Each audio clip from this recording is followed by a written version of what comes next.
Hey everybody, welcome back to Virgin Creek Homestead. Today I'm going to try making something a little different, and I thought I'd show you all what it is and why.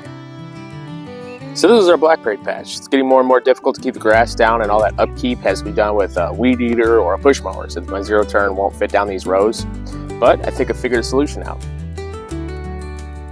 And that solution is this flock of pullets. These chickens are half grown and ready for a larger home, but the problem is I'm not ready to put these little guys and gals with our fully grown flock yet. But I'm hoping I can use these birds to solve my grass problem. So I'm going to start by taking a cattle panel from the local co-op.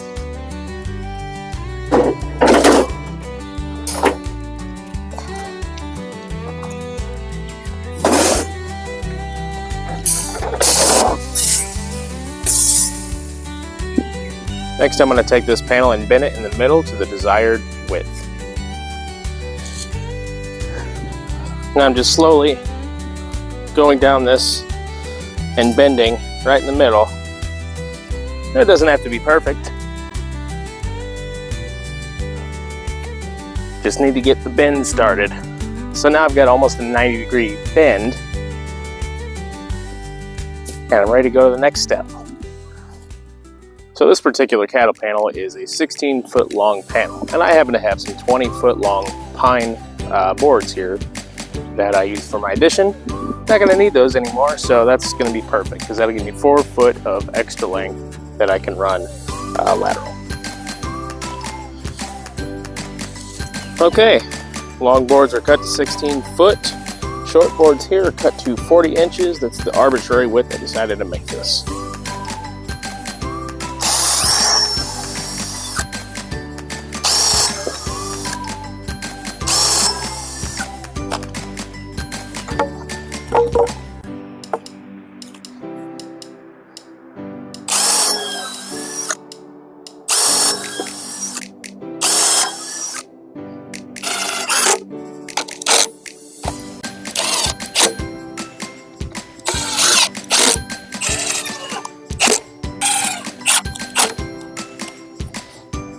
Okay, there's the frame. Now if you follow our homestead, you'll know that we're also putting log siding over our house. And because of that, we have a lot of scrap. So I'm going to use some of that scrap today to start bracing this.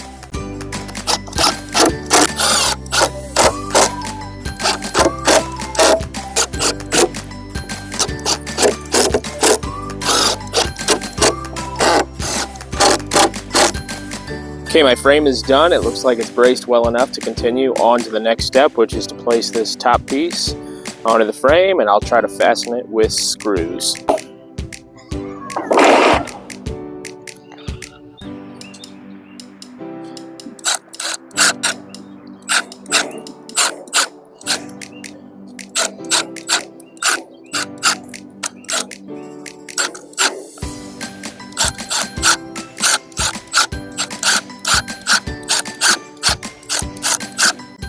Okay, so as you can see, I've got all the screws in, and I've got the hoop over the screws, and the tension from them is actually keeping it on right now.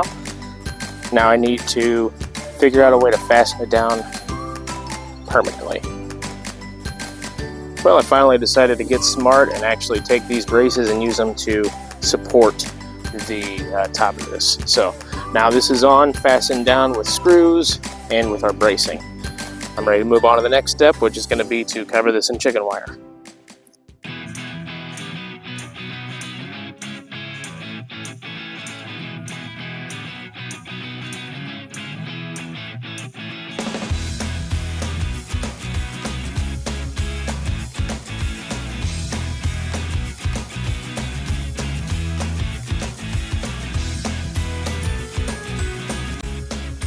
So I got the chicken wire laid down. I was starting to run out of daylight, so I did stop for the day. It's a few days later, but I've got this chicken wire fastened with some of this wire that it actually came in.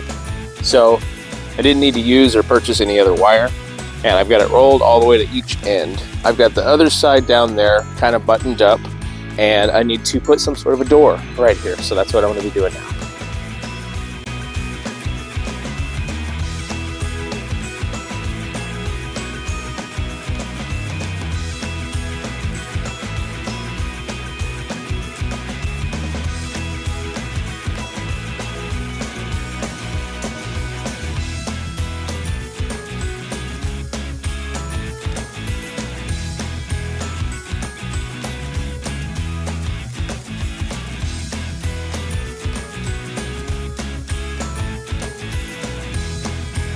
Now that I've got the frame of the door made, the next step is to take hinges like these that I got at my local hardware store and put them in place. Here's what the door looks like with the hinges, and you can see how it drops down for the chickens to go in and out. So I'm using a spring to keep the door latched, and I think that's going to work great. Now my next step is to take the rest of these rolls here and cut them off.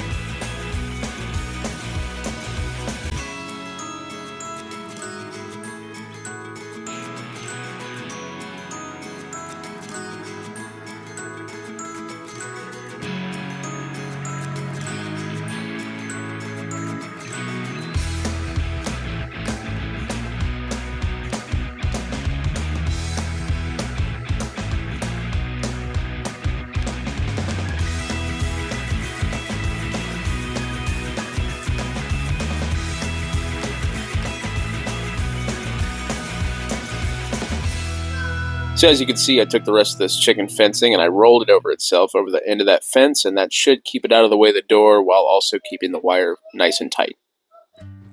So here I've got some WilTire brand tires. That's W-I-L-T-I-R-E. You can find them on Amazon, and it's a couple of non-pneumatic, so no flat, puncture-proof tires, and I'm going to be using these on the chicken tractor.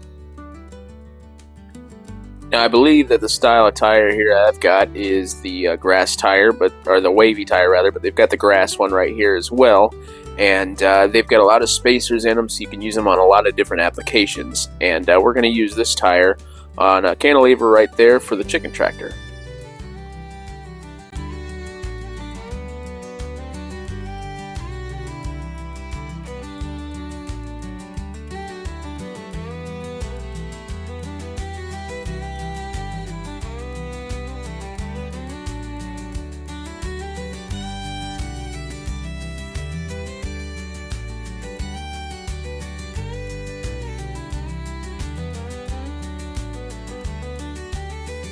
So here's what my two wheels look like on our cantilever arms.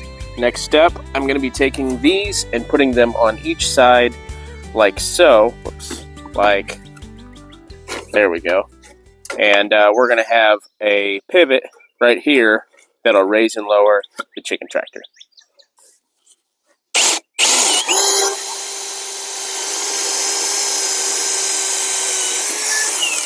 Okay, one trip to the local hardware store to get the correct hardware that I need to finish this up, and we're ready to continue.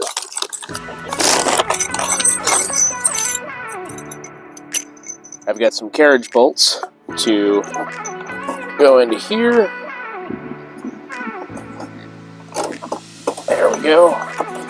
That's going to sit like this, where it's going to hinge.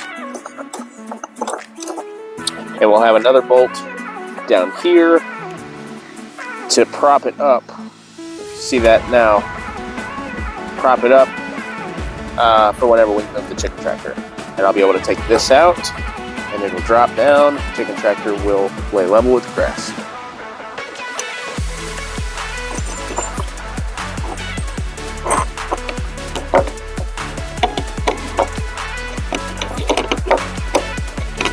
So as you can see, this will lower and raise the chicken tractor.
All right, y'all, that completes this project, and I thank you so much for following along to this point. I appreciate every subscriber, every comment. Let me know what y'all think I did right, what you would do different on this, so I can improve next time I do one of these. But until then, I'll see you on the next video. God bless.